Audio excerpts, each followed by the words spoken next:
It's Connor with Honor. I know everybody has information or wants to give you information on investment advice. There are some things that you need to know before you get out there and start investing in real estate. I'm going to give you 7 things that I've compiled regarding investing in real estate and in other items, including the stock market, that may be of help. So, the first one I'll talk about is debts and investing.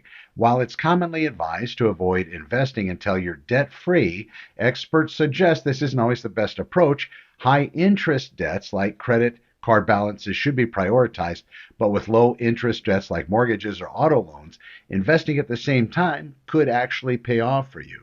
So consider. Number 2, buy low, sell high. Of course, that's your classic piece of advice that we all have heard throughout our lives, yet it's difficult to implement as predicting market highs and lows is really challenging. Experts recommend a consistent long term investment strategy instead of trying to time the market. Stock holdings formula. This is 100 minus age. This is a very classical example. This rule does suggest your stock allocation should be 100 minus your age. However, experts argue it's too simplistic and doesn't consider individual risk tolerance or investment timelines. Number 4, diversification. Of course, a diversified portfolio is key in investing, but it's not about having the most varied portfolio possible. The focus should be on creating an asset allocation that actually aligns with your personal financial goals and risk tolerances. Number 5, home as an investment. Where I come in the real estate world, viewing your home as a primary investment may be misleading. And I know everybody says it, oh, this is where all your money is for most people.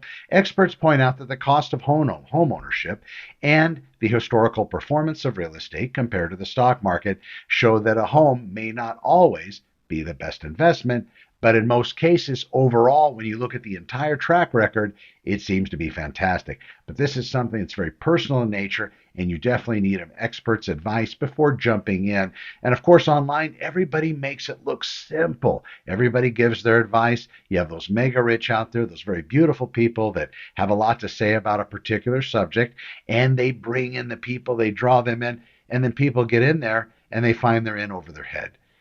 It's okay to move quickly in some regards, but make sure that you have all the information possible before you do.